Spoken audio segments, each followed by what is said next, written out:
My name is Jeremy Gage, and welcome to the Draw Your Dice podcast. This is an educational show involving all things tabletop role-playing industry. Listen alongside me as we hear from creators, entrepreneurs, and supporters about their personal best practices, principles, and philosophies. I encourage anyone from the budding game designer to a seasoned publisher and everyone in between to sit down with us and enjoy today's episode.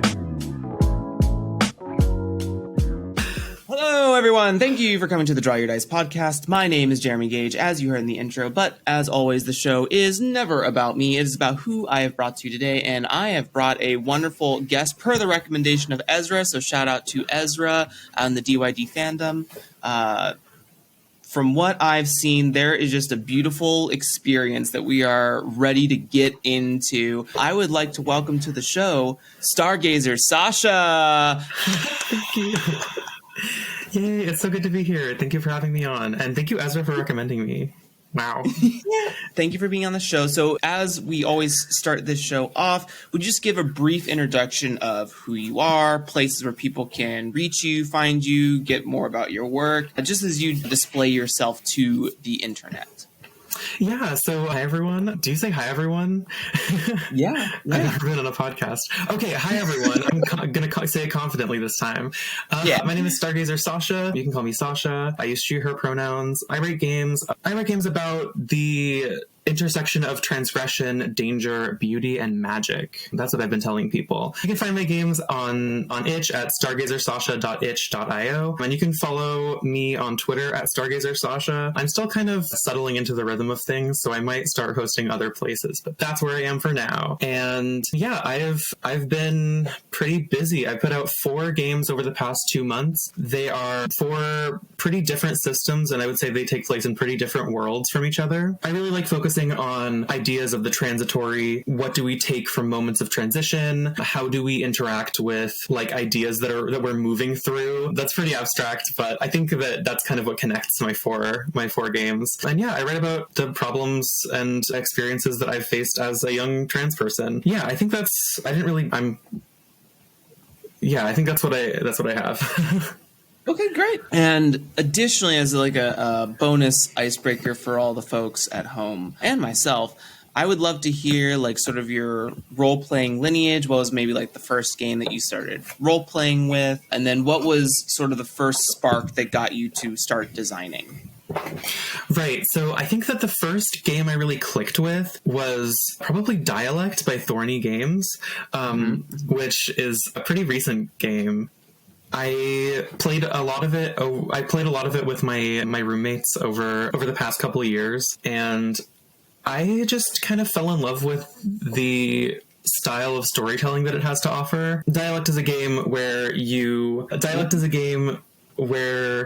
create a community that's isolated from the world, and then you focus on what brings you together and what also tears you apart. And I think that really just hit me very hard. Other role-playing games I had played before then, I don't think I had been able to relate to the fantasy of the game in that core way, where when I was playing Dialect, I was like, oh, this has happened to me.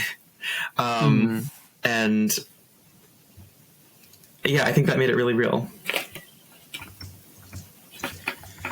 It's interesting. It sounds like from what you've explained here, it sounds like that you're really searching for like how to connect your personal experience to the fiction the game presents, which is really fascinating and pretty unique in terms of like guests I've interacted with.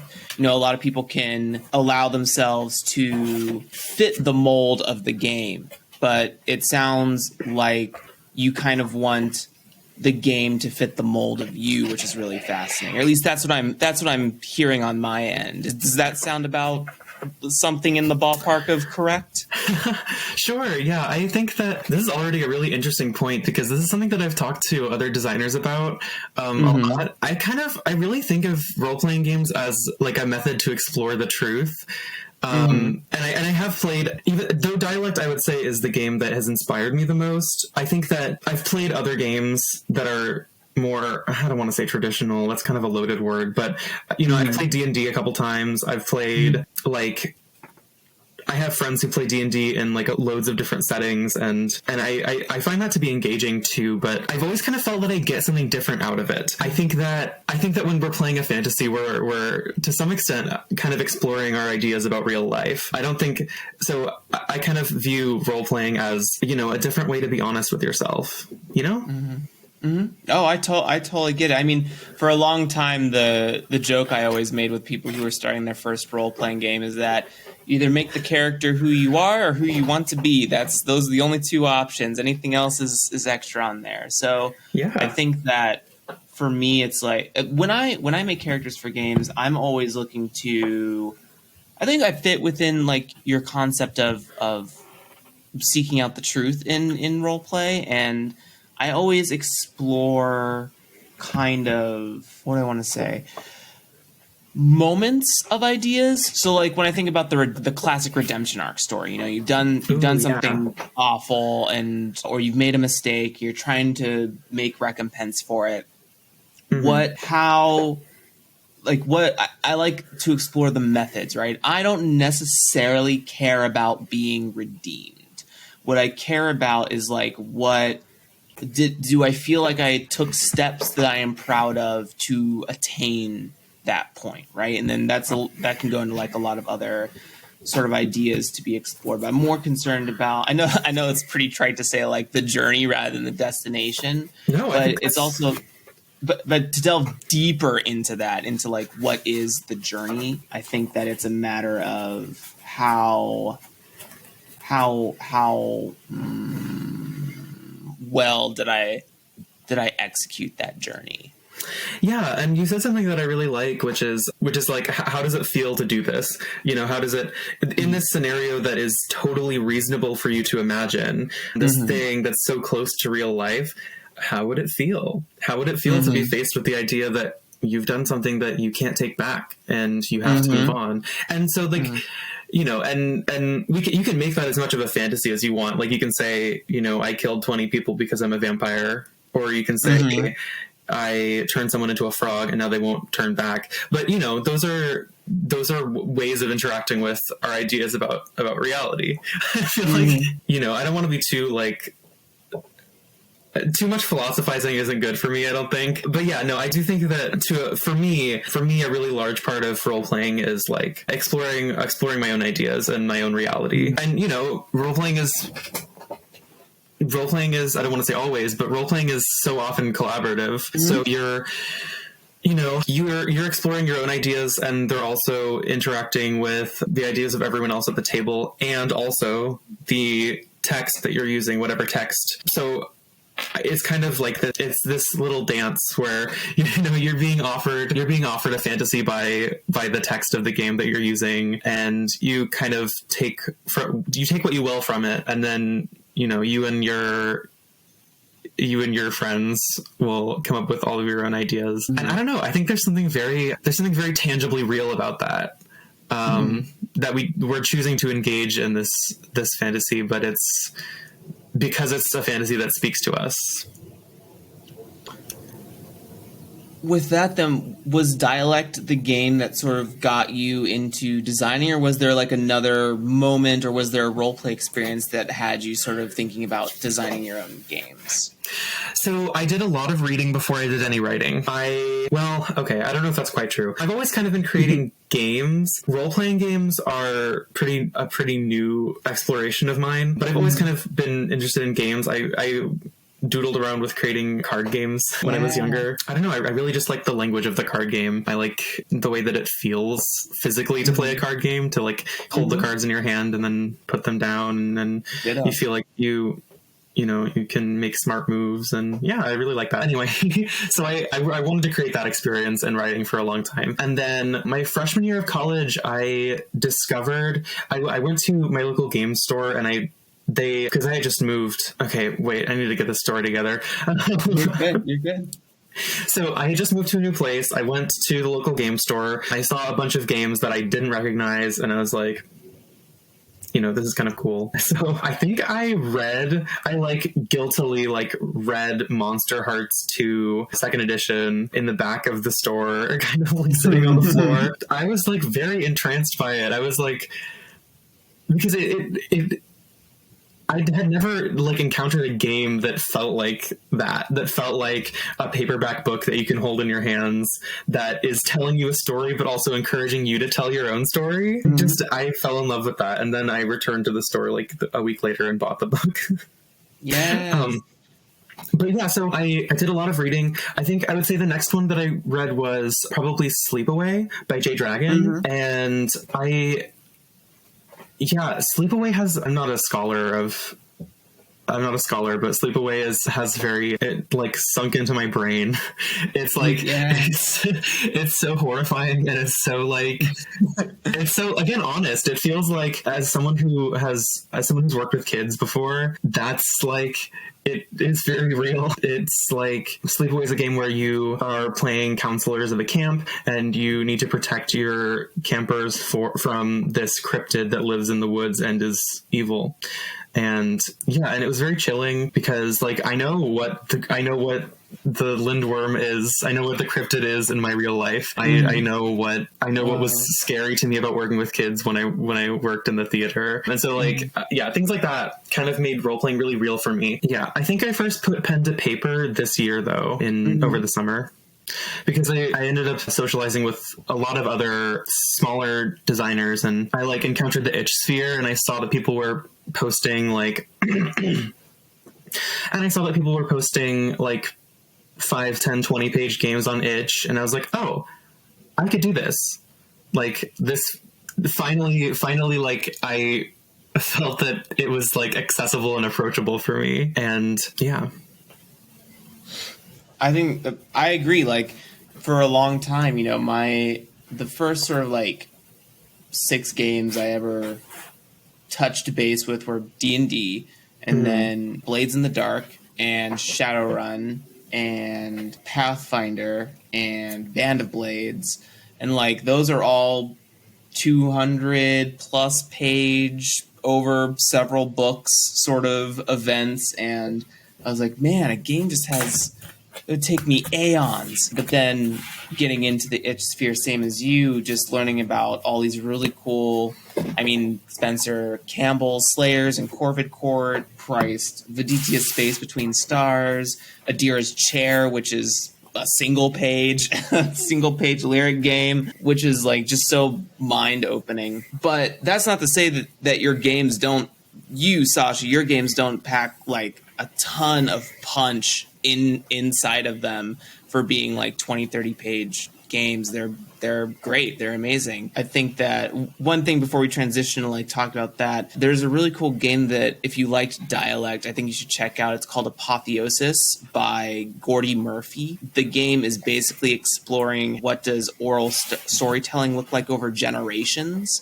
And you and your friends like make a 5-segment story, and then you do a couple dice rolls. And then when a generation passes, you like replace a piece of the story, and so it changes. And then you get to look back and see how like each piece has been altered throughout history. So I think I feel like you would find it a very fascinating game. Thank you for the recommendation. I'll have to check it out. Yeah, I could definitely say more about like longer games and shorter games, because I recently discovered Heart, the City Beneath. Yeah. Which is, I think, around 200 pages, but oh my goodness, it does so much. Yeah, there's a lot going on there. Yeah, I think Heart is the first game that I've ever clicked with of this size, I would say. It's definitely the first game that I've clicked with for whom I've like thoroughly clicked with both the mechanics and the fiction of the game. So that was very cool. But yeah, we can move on. You're good. I'll take any opportunity. I also like Heart. I like Heart a lot. One day I'll make a resistance hack, I swear. I'm working on one right now. You see? Well, so Sasha.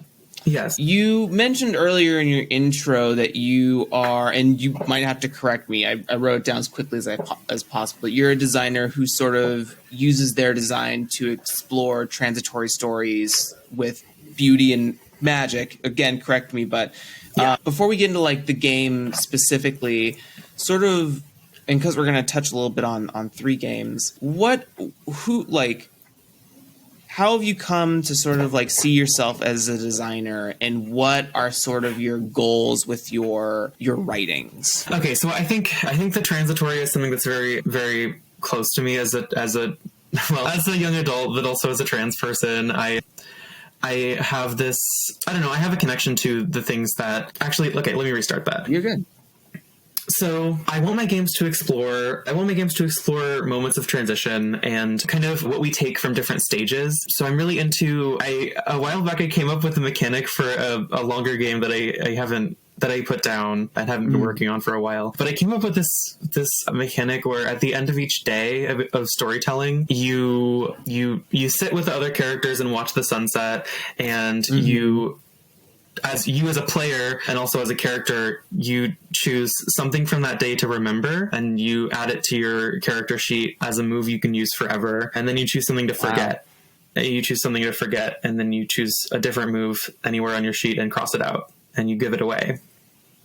Wow. And I think this plays with a lot of things. I think that because I think that having so some games refer to adding things to your character sheet as advancement, and I like that. I kind of like that from a design perspective. I really like the way that puts your character in terms of the story. Like, you can feel yourself like advancing through the character's story. I think that advancement often has a lot of weight to it, and in my games, I don't want you to feel that the only... how do I word this? I don't want you to feel like the only things that have weight are big moments of transition. I think that we get just as much from everyday moments where we realize that we can interact with the world in a new way. And I think that we really take something with us every time that happens. So anyway, all this is to say, I think that my games focus on kind of taking something that might seem everyday, or that might seem kind of trivial to your character, and recognizing it as part of a core truth about them,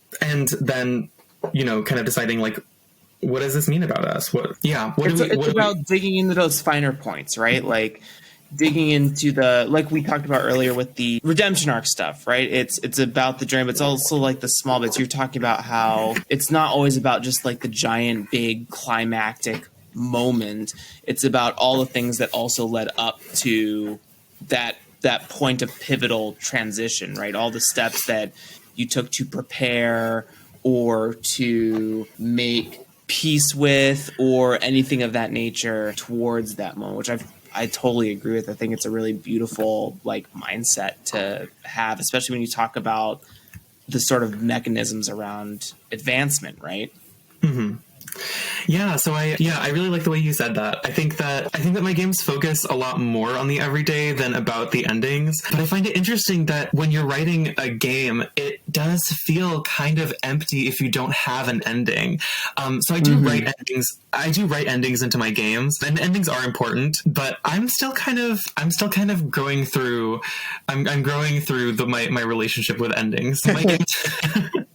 Well, no, it's true. My games are a lot more about the middle, of the beginning and the middle. So like in Girlfriend, for example, one of the more important parts of each character sheet is I give you 5 things you can always do. And these are reminiscent of the neutral moves from Dream Askew, from the Belonging Outside Belonging system by Avery Halder. But anyway, and they're also inspired by Wander Home, in which all characters share a list of strong moves and weak moves. Strong moves being spend a token, weak moves being you gain a token. But then each character has their own unique neutral moves, which are token neutral. You can always do them.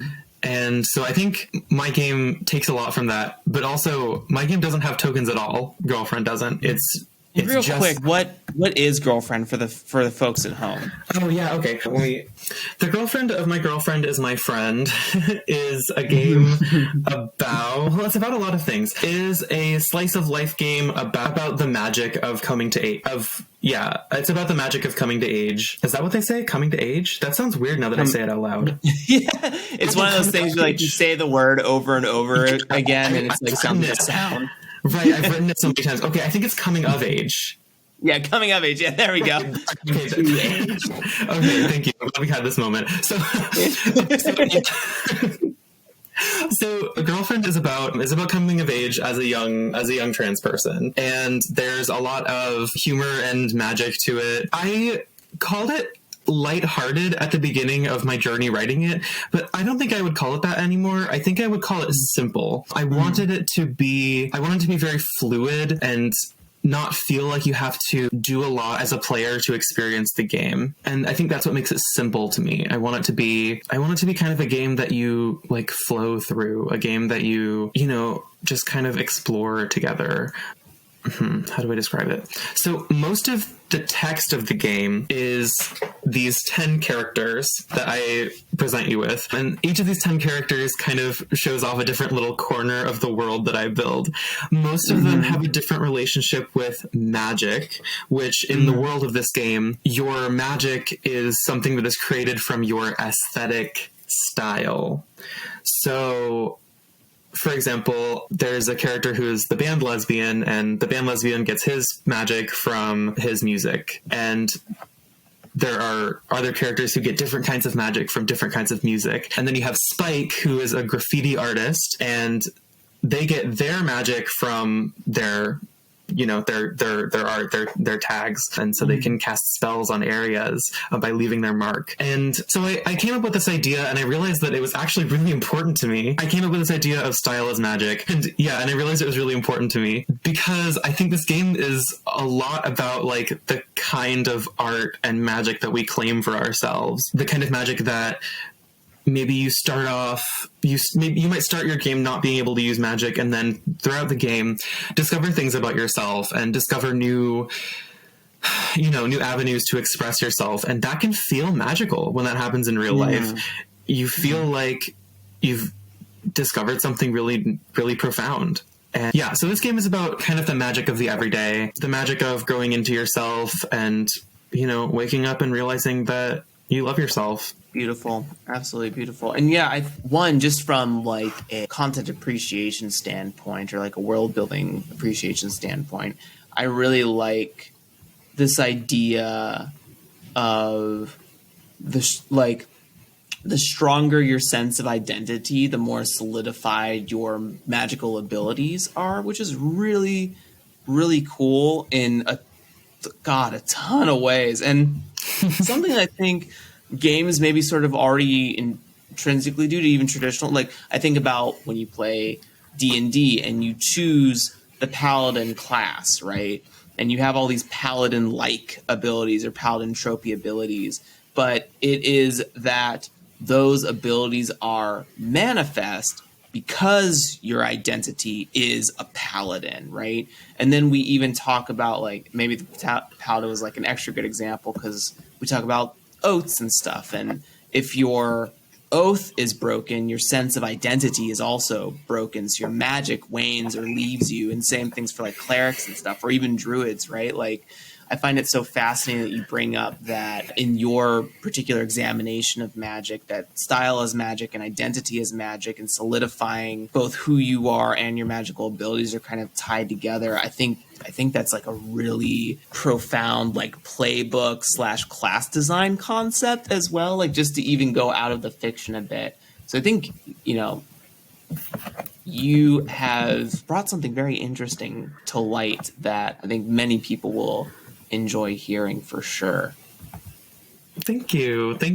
And I think that's very interesting. I think I actually, I was, now that I'm looking back, I realized that I wasn't really concerned very much about how other systems use magic. Is not really looking to, because so much in role-playing games, I think magic is tied to like numbers and like specific skill. And to me, magic isn't that. To me, magic is like, magic is what we create by being ourselves. Magic is transgressive. It's beautiful. It destroys what keeps it bottled up. It can't be tied down. It can't be trapped. It can't be kept behind bars.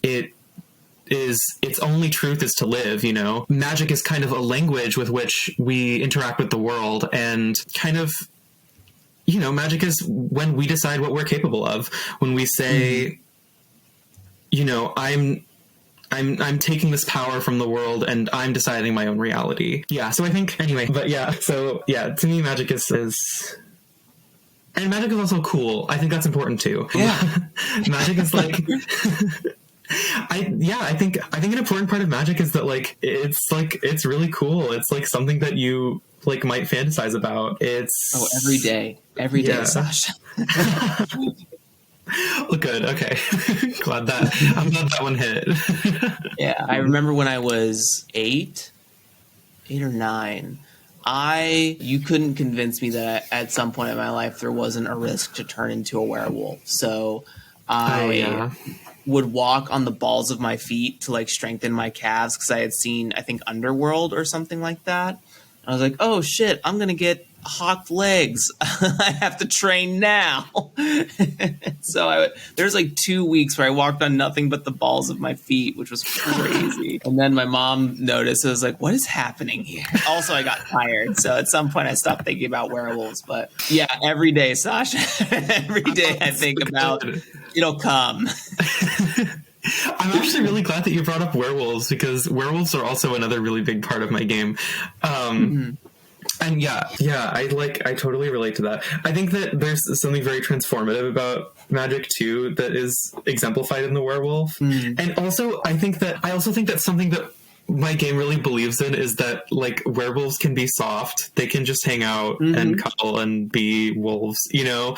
I think that a lot of the werewolf media I've consumed has been like werewolves they know the truth because they reject I don't know, they're like, you know what I'm talking about. So like the edgy werewolf is like, you know, like, don't touch me, I'm dangerous to be around you, I have to run free. And those things are true about the werewolves in my game too, but they're true in a different way. I think that I had been fed up with reading werewolf stories where they're just like not allowed to be tender and like not allowed to like have fun, which I don't know. I think that there's no reason you can't have both. So in my game, there is a lot of edge to the werewolf characters, but then also it's a slice of life game and it's about people hanging out. So I think there's like a duality there that's important. And I don't want to be too preachy. I don't want to say what werewolves are or what they aren't. I'm just kind of saying what they are, what a werewolf is to me,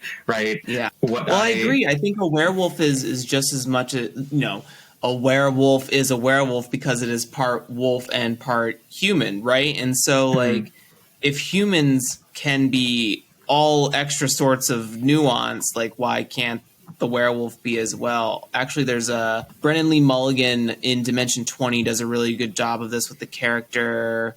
Oh, shit, I forget her name. It's Kristen Appleby's girlfriend in Fantasy Eye. I wish I knew what you were talking about. I'm sorry. I know. But the character is very like kind of cool and edgy the first time they're introduced, but as her and Kirsten go farther in their relationship, she's very like loyal and cuddly and like kind of doting. And then there's like a fight that they have where she kind of like bristles up and is like really, really cares about like the betrayal that Kirsten has given her. So basically me bringing up is just like saying, I agree. I think that like we can have both. And I think both do exist in different mediums. And I think the common trope is to think they are the version you brought up, the sort of like edgy, I have to live my own truth sort of lone wolf, cliche lone wolf sort of style character. And I love also thinking about the chills out. Even in Fantasy, I have the guidance counselor is a werewolf who's just like, hey man, I just drink tea. I have some really cool like anarchist stories, and I'm here to make sure you grow up as like a really nice kid. Yeah. And I think there's always truth to like that kind of like transgression against like the human as the ideal. Oh my god, that was a lot of words. But there's a lot to be said about like, why does your tenderness have to be human? Like what? Like, what about the human are you pulling out from this? And I know that I said earlier that I'm actually, no, never mind. But I think the connection between like you have two selves, you have two wolves inside you. One is trans, the other is gay. You are trans and gay. Like, I think that's important to my game too. I think part of my game is that like you can be nice.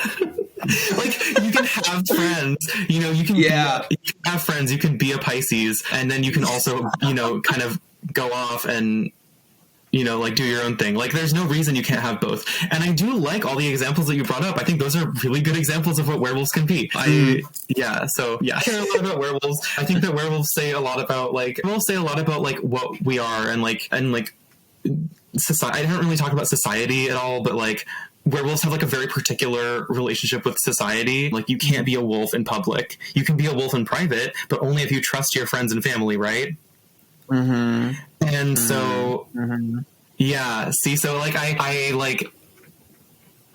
there's a lot about werewolves that is left unsaid, and I think that's just as important as the amount that I say about them, because I only spent 2 pages, right? I only spent 2 pages talking about what werewolves are, and those 2 pages are illustrating 2 different kinds of werewolves, and that's it. And anyway, yeah, I have so many werewolf opinions, but yeah, we can. Well, no, I love it. Just sort of like as maybe like a final thread. It's interesting that you bring up the private. I think when I think about my identity as a Black American / Pan-African sort of existence, I think about the things what is it? Like the phrasings that have happened to me in my life when I was a kid, like, oh, you're like the whitest Black kid I know, or like you're the most polite Black kid I know. It's like, you've assimilated into white culture on the surface. I don't really care what you do at home. And then like when I find out, if you do caricature, stereotypical Black things I hear about, like, oh, shoot, you're like a little dangerous or something like that. Like when you say like what a werewolf is in public and what it is in private, or that it only exists in a private sense or with your most intimate relationships, like the fact that like monsters can be representations for things that have to live in the darkness or in the shadows or out of the public view is really charged, and brings up conversations of like being proud of who you are and not being hidden away or locked away because the status quo doesn't appreciate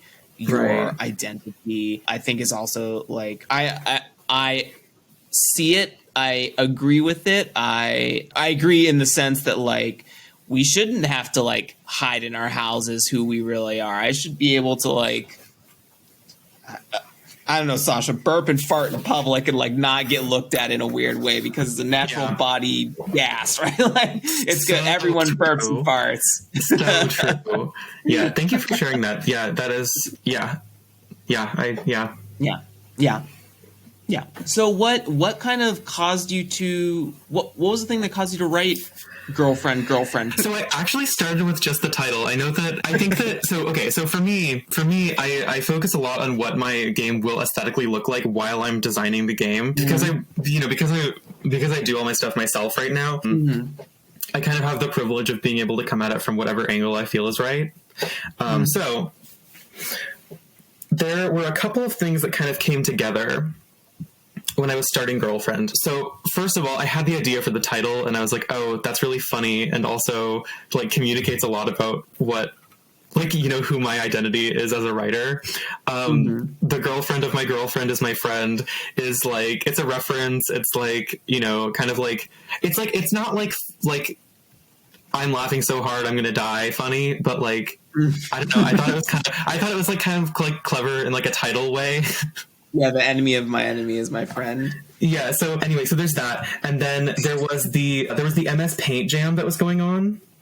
Oh yeah. I was like, okay, this is a great opportunity to branch out. To like, because I had never illustrated before. That's the other thing. This game, as crude as they are and as pixel as they are, this game contains illustrations, and I think that actually informs a lot about like the experience of reading the game, right? Is that like you can see what I'm thinking through what I drew on the page. Anyway, but so the MS Paint Jam was going on, and my friend Valentine, valentine.itch.io at transval_ on Twitter, was working on a game about wizards, and she was sending me these ideas for these playbooks, and just like totally like utterly exploding my brain with like what is possible to do with MS Paint, and I was like, okay, I have to get into this, right? And so his Wizard game is finished, by the way, and you can check it out on itch. I would say it's probably the strongest inspiration for Girlfriend, both visually and I think a little bit mechanically. Anyway, but yeah, so it was just like, yeah, so bright, so colorful. Everything just had so much personality, and it made sense when you looked at it. It just like, it clicked really hard, and I was like, I gotta do this. Plus, I had just come off of a project where I had created playbooks in a very different way, and I didn't feel very good about how those came out, but I still put it out. I still put it out into the world. I committed to it because I felt like it was right. but yeah, no, I decided that I wanted this game to be mostly contained in the playbooks. That's when I decided that. When I realized I can make every character look so different, and I can have all these different characters come together and say, this is the world of my game. And so, yeah, I think that was like the starting, the catalyzing idea behind Girlfriend. And the lineup, by the way, changed about like 20 times. I started with a list of 10 characters. By the end of it, like maybe 4 survived. Wow. And I had like, originally most of my characters were librarians. This is like exclusive content. Originally, the first character was called the Trans Girl Librarian, and then I had a character called the Other Librarian, and it was like, the idea was, I'm showing you like 2 different sides of what librarians can be in this universe, and then I was like, no, that's really silly. I was like, and then I also was having kind of trouble thinking about like where else I wanted my characters to go, and then I decided that I wanted to have magic in my game, and then I think a lot of things really clicked. So after I decided I wanted to have magic in my game, I was like, okay, so werewolves happened pretty immediately after I discovered that, being that werewolves kind of embody this like magic, this like magical transness, this like, state of being both utterly like being kind of like in control of how you look, but also being tied to your emotions. You're in a bad mood. Wolf time. And so anyway, werewolves came after that. I came up with the goths, actually, the character, those 2 goths, the first characters to like cast, and with them I decided to give them like, they have the most versatile spell casting ability, which is that they have 2 moves where they can cast spells. One of them is to create a new spell. They can create any spell, and then their second one is to cast any spell they've created. And so the way that moves work, you can kind of do this as much as you want and kind of go off. So those 2 goths are a pretty fun character to play, but also there's like a limit to it. I think that in designing an easy path to go would be to kind of limit magical ability, and I didn't want to do that. I wanted to say, yeah, you can use magic and you can do whatever you want with it, and then what would you do with that? That's a very different kind of experience to read as a reader, I think, as a player, to say, instead of getting limitations and instead of getting a list of things you can do, you are encouraged to explore what you can do, to like, figure that out on your own, right? Yeah. There is one, the book is, I think it's so crazily fun. Like the illustrations you put in there, I love it. When I opened it up last night, I was so taken aback with like, and in a great way. I don't mean that in a negative connotation. I was so taken aback, like, wow. I think all the time about I make any game designs myself as well, and I don't really have like a lot of help going into that design wise, or when I say design wise, I mean illustrative. But it's like, there is so much you can do with like the personality of GGF is, you see how it's getting shorter every time. Yeah. The personality is oozing, absolutely oozing. And I think that's so amazing, because there are definitely some games that have very beautiful illustrations, very beautiful art there, and they do have a personality, but I feel like the personality of your game is you, rather than the personality is of the game. Does that make sense? Oh, wow.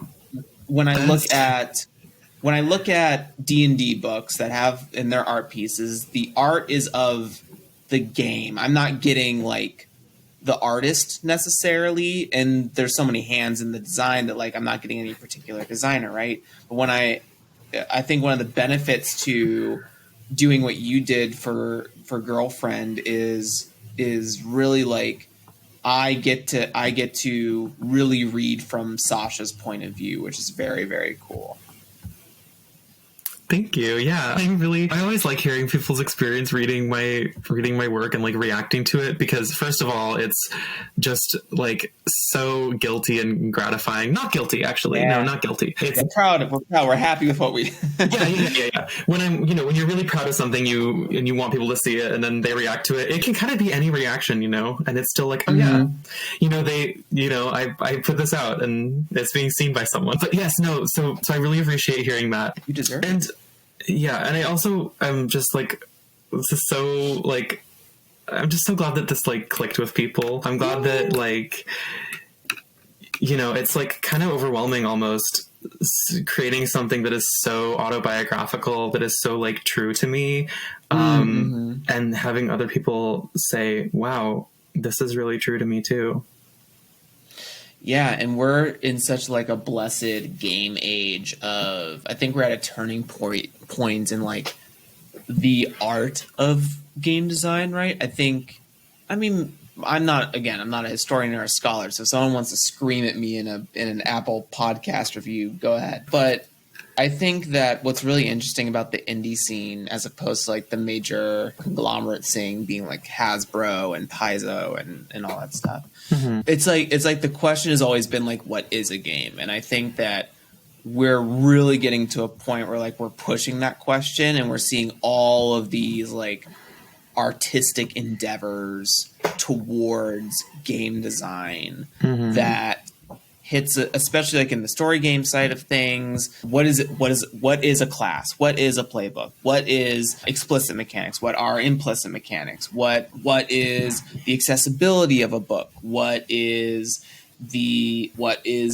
a good layout versus like, I don't know, maybe not a well-received layout? Does the illustration serve to the effect of the piece? Like, there's so many different like gradations that we're experiencing in all those different spectrums, that I think it's really just like a crazy wild west of indie game design, and also like the inspirations people are taking things from, not only from like books and media, but for you, like experiences. For another person I had on the podcast, Jaru Patel, did a game called Kick Rocks, where you play by taking a walk outside and you kick a rock around that you find, and your rock determines all these different like things you get to decide on for a story.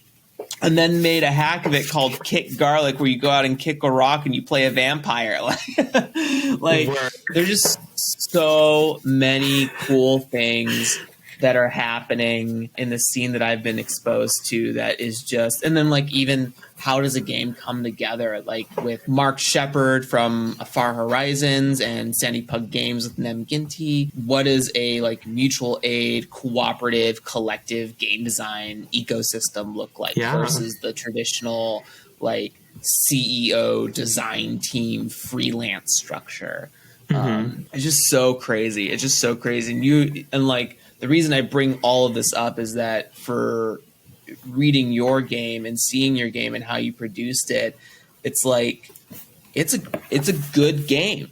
Like it could be one of those things where like someone comes from like a Pathfinder ecosystem, stumbles upon your game and goes like, "Oh, what is this? This isn't a game." Like, and you could totally have that. I'm just saying that dialect could exist, and I think that the chance that dialogue exists means that like we're reaching a point where the language is shifting. I think that's what I'm trying to say, is like the language is shifting, and yours is a showcase of that language being possible, right? If someone is open to that. Yeah, I think it's actually like kind of astounding to hear you say that, because I think I don't know.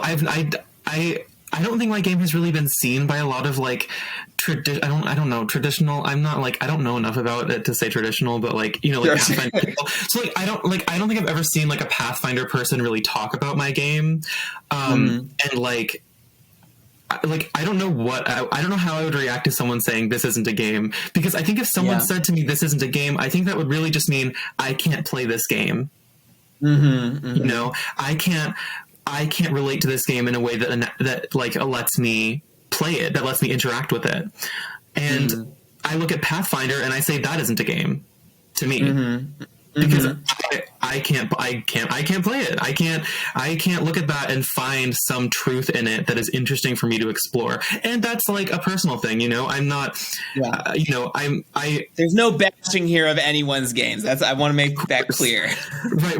Of course. And I think, like, again, I want to say that like a game is something that's true to you, right? You play a game because you're using it to explore something about your truth, about your reality, and like so. Yeah, I don't know. I think what is a game is big. Like, yeah, it's big, and I'm, you know, again, I'm kind of a baby. I don't really know all that much. I like to think we're all baby, but we're all one baby. Yeah, no, the collective baby. There's only one gender. The human gender. Yeah, it's babe. The human baby. Yeah. But yeah, no. I think I want to, just to, before we move on, I do think when someone tells me they enjoy a game, of course I believe them. Of course I believe them that like there's something in that game that speaks to them, that's true to them. And so I expect that same, you know, that same mutual understanding, because I do know a lot of people who play games that I don't play, and I know people that don't play games that I play. And you know, you know, obviously we're still talking about games together, right? Yeah, absolutely. I have a really interesting analogy that I view people as computers and games are software, and sometimes the computer's not built for the software. You don't have enough space, or you don't have enough RAM, you don't have enough, your graphics card isn't that high or something like that, or it doesn't, I guess high is like a really fraught phrase, but like you don't have like the right one for it. It's like there's just like not a connection. You're not able to, the operating system's different, you can't download the software. So like I find that to be like a really interesting analogy for like the language of games. That's just my take. I really like that. I think that's really profound. And also as an autistic person, I really vibe with the humans are robots thing. But no, it's true though, because like I was just talking to my friend about how like, because a game is because in my idea of what a game is, I'm being very careful here.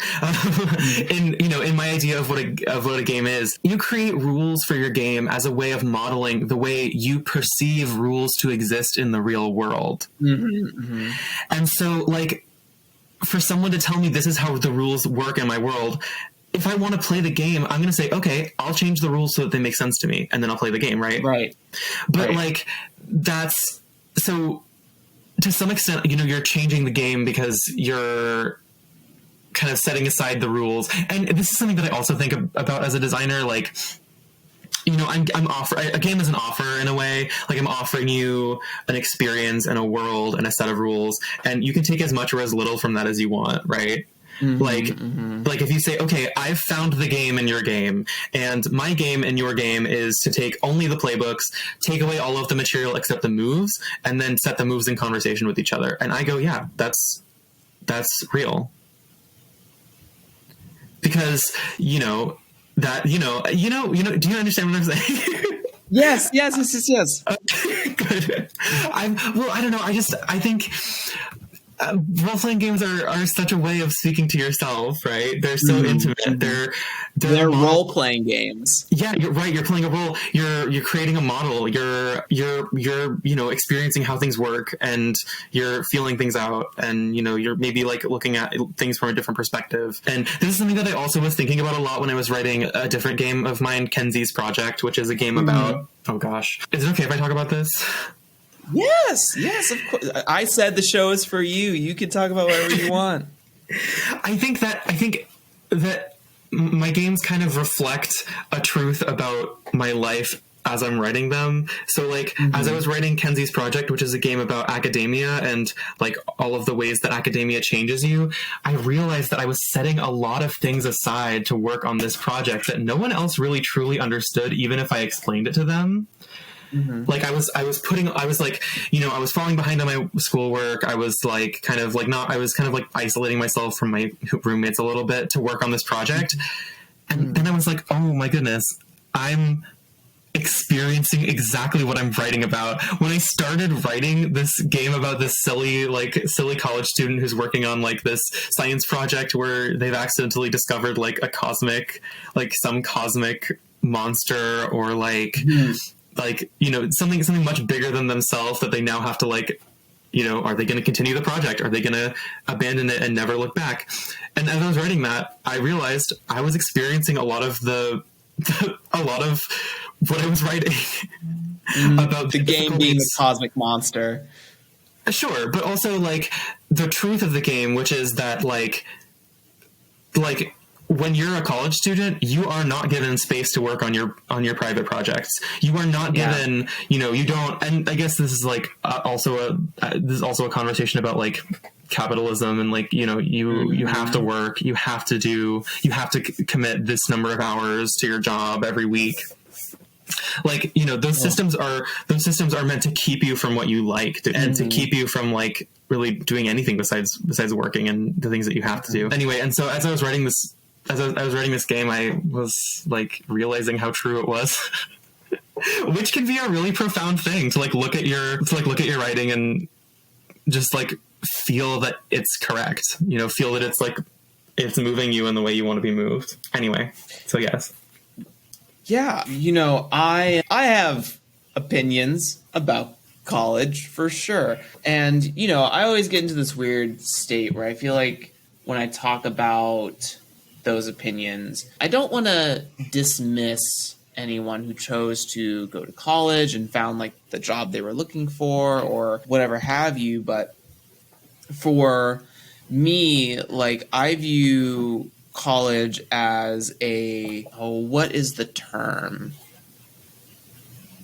I'm so excited molding or breeding. Yes. Or like a molding or breeding of how we intend for you to operate when you get out into the world. Yes. And I think it's so fucking bonkers because when I went to school for theater and dance, and then I went to school for culinary arts, and I couldn't complete either degrees because I didn't have the money for them, which that's a whole thing that is a separate podcast episode.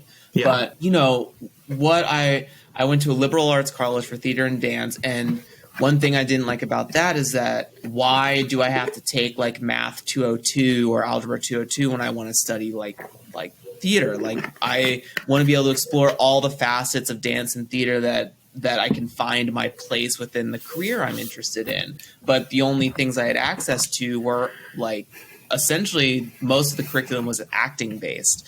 So like, what if I wanted to be a director? What if I wanted to be like a stage designer? Like all these things, like, oh, if you want to do stage design, then you have to be in the art major. Well, that doesn't make any goddamn sense to me. Like, why is that separated? And I can't take those things like as I mean, I guess maybe they were options. It was a very trying time for Jeremy Gage, but when I went to the culinary arts school, a little less of like the general ed stuff. Like, we didn't really have to take too many, because I was in restaurant management, so we took a lot of like economics classes and things like that. But we had like psychology and sociology classes, like 101s that we had to take. And not that I'm not personally fascinated by that, but I think that when I watch a ton of anime. And this is the only lens I have through the Japanese culture currently. But I do know that they have like a lot of vocational options for kids that when they get interested in a particular industry or sector, they can go like whole hog in it from junior year of high school. Like, they don't have to do any other like remedial studies, which is like, how different would my life have been if I was able to spend 6 years in a safe test environment for doing the thing that I feel like I love doing. Yeah. I have some friends, sorry, I didn't mean to interrupt you. No, you're good. Go ahead. And I have some friends who are in like, I have a friend who went on to be a welder, who went to like a blacksmith training school, and he's one of the happiest people I know. And so like, I don't know. So I do think that a lot of, first of all, I thank you for sharing that. And I do think that my game is for you. Kenzie's project is about like, okay, Kenzie's project is about a lot of things, but it is about like what academia does to you, what college does to you, like what it expects of you. And it's a horror game, right? Yeah. So like, anyway. So yeah, so it is. So it is a horror game. It's about. I guess it's about America. It is definitely about America because it takes place in America and it's about an American college. And like more than that, it's kind of about like archetypes of Americanness and like American education and like, you know, the American like. Yeah. Anyway. Yeah. You know. Everyone knows what I'm talking about. Yeah. Oh, America, you're so good. Yeah, I was like, I can explain this, but no, I don't have to. I don't have to explain it. No, yeah. So yeah, this game is about, you know, wanting what you can't get from university, and it's also a lot about being naive. It's about like allowing yourself to believe, right? Allowing yourself to believe that some good can come from this system, that like you can get what you want from it sometimes, and I think that's a very horrifying thing because I'm someone who lets myself be naive a lot. And so I know a lot of people who well, no, I should be more confident than that. This game is very true to me. Mm-hmm. It represents something that is very real about education and about being creative and having your own thing that you want desperately to succeed and that you want to complete, and just like everything else telling you that you can't, and that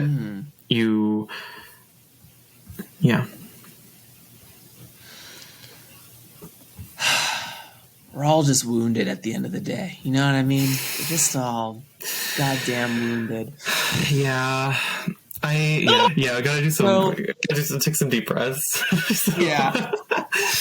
You unpacked a lot there. So, Sasha, with all of that and sort of like getting those games out in honestly a relatively short amount of time, like the turnaround on so many games is amazing, and a lot more that like I've been slowly working on like 3 different projects, and I've gotten none of them out in the last like a year. So truly a triumph to get these games out. How has been being a new designer in the indie space? Have you felt like you've been able to find communities? Were there any challenges that you were experiencing when you were like putting up games or connecting with people or anything like that, or finding a space where you felt like you were being heard? What is your new designer experience been like? Can I give a boring answer? I'll give an answer.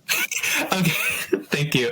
I'll give my boring answer and then I'll give my interesting answer. So my boring answer is that I've had to learn a lot about like money really quickly. Like I've been working for a while, like IRL. Oh my God, that was such a weird thing to say. But like, you know, I'm not at all. I'm not new to having a job, but I'm very new to having to like manage like even itch, which is like you don't have very much to do.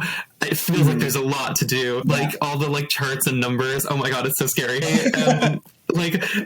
So that's my boring answer. My boring answer is I am quite allergic to like business, like the idea of business, and I had to learn a lot about that really quick. The interesting answer is that I actually connected to a community long before I connected to a community a bit before I published my first game. So I did feel like, well, let me explain that. So I kind of wedged myself into a few different communities of tabletop role-playing people, the indie people, the queer people who publish their own games on itch. You know who you are, love you. And like, so like the for example, like Possum Creek, their community server is really good. J Dragon and Ruby Lavin game studio. Clawhammer Games also has a really good one. But anyway, no, the point is I got to know all these creators, and I think that is part of what made it real and part of what made it feel approachable. And then, you know, by the time I was like posting my own thoughts and my own like game design and like my ideas that I had people that were like, Sasha, you need to publish this. You can't, you have to. I need people to see this. I need to be able to show this to my friend. And that is like, oh my gosh, that is like, I can't really describe what it felt like. It was so like, it's just like so flattering, but also so like, it made me like, it forced me out of my own head, you know, in a way that I had been very like self-conscious, and also like, well, yeah. So So yeah, I made It's a bunch that of little friends. nudge forward, right? It's that little nudge forward towards doing it. Yeah, and so what I ended up doing was I published a few little things to my itch at first. I published 2 little backdrops for dialect that I had written a while ago. Like I brushed them up and made them presentable. And then I finished my first actual role playing game, which is called Busted, and it's a heist game, and it's like a card game. It uses a lot of my old like ideas about like, you know, again, about the language of a card game. Busted is a lot about like what it can feel like to like the vulnerability almost of playing a card game. The vulnerability of like being on a heist, like being with your anarchist friends and like blowing stuff up. And so yeah, anyway, but so I published this on itch. I didn't really expect anything. I kind of just wanted my friends to see it, and then just the like, I don't want to say like it blew up, but it got a lot more attention than I thought it would. And that is what really like made me like sit up straight and take a deep breath and say, yeah, I have ideas that that I can be ready to share, you know? Yes. And then, yeah. Anyway, I'm sure a lot of other people share this experience too. And I really like, yeah, I owe a lot to the people who like helped me get here. I would say I'm like very grateful for that experience.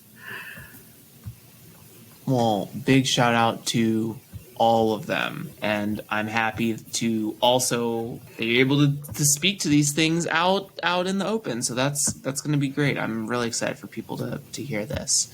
And yeah, to be a new designer and get the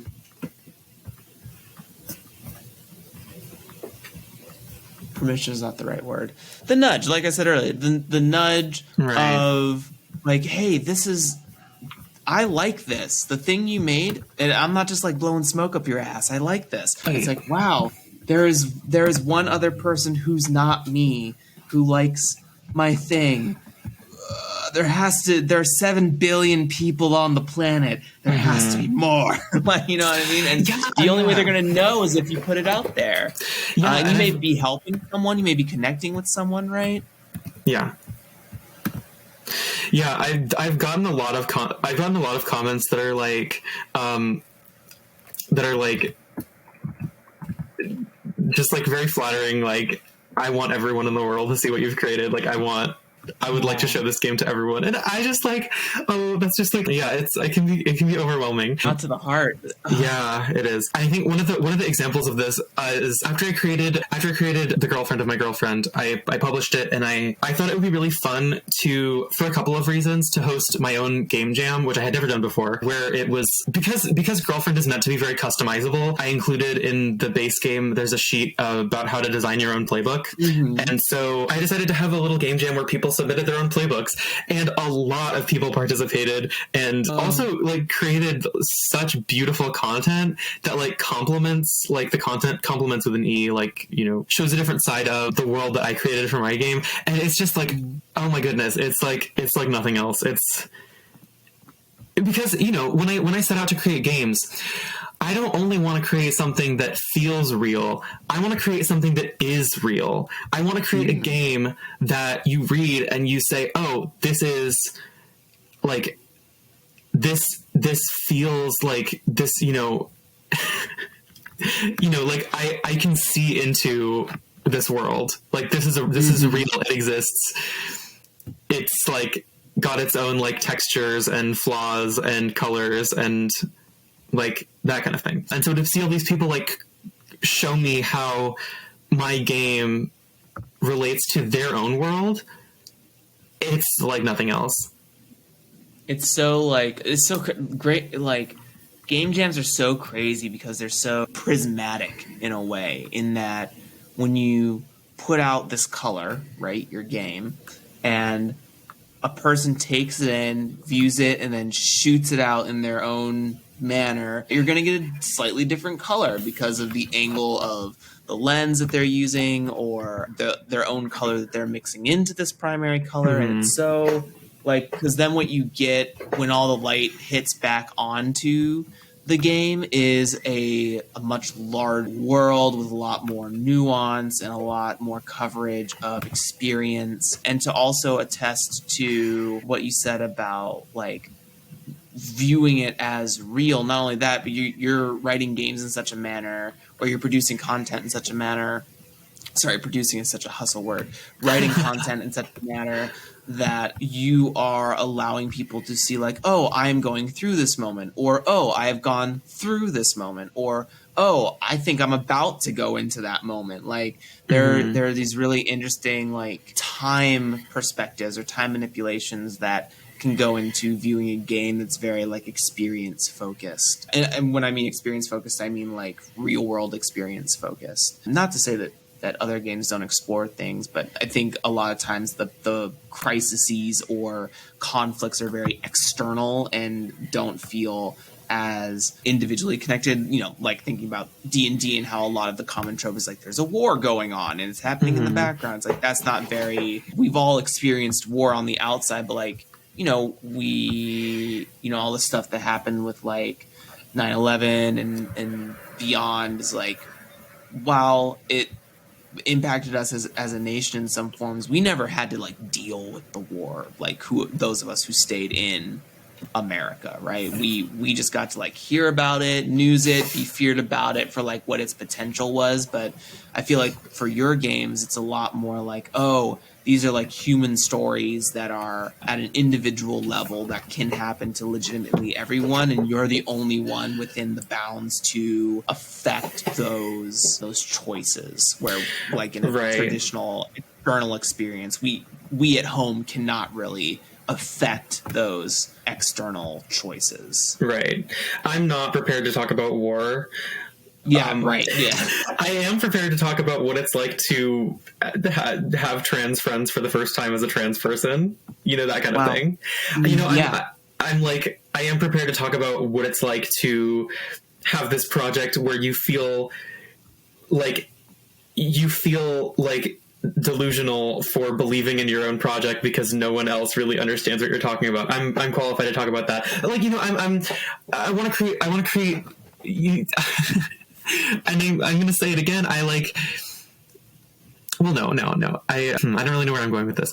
I'm qualified to write about like, you know, oh gosh, I really don't know how to say this. Anyway, you know what you know, right? Like, you know what it is that you know. And like, I know that I brought up the war thing, but that wasn't to get us like to talk about the war. It just feels like you write games that don't focus on external events.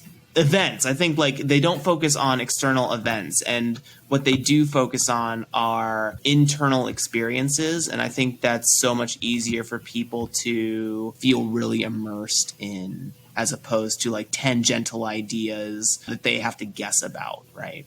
Yeah, exactly. I want, you know, it's important to me that the people who play my game feel like they have agency in the world of the game. Like, I want to I want to provide as many hooks as it takes for one of them to catch, right? I want like, yeah, I want players to read my game text and say, oh, I have some ideas about this. Like, any ideas. That's the goal. I want people to, you know, read my work and I hope it's inspiring. If I inspire people with my work, I'm going to wash my hands and pack up, because that's my job well done. So yeah, that's the real thing. The real thing is just, making something that's real to people, making something that, you know, gets people's little wheels turning.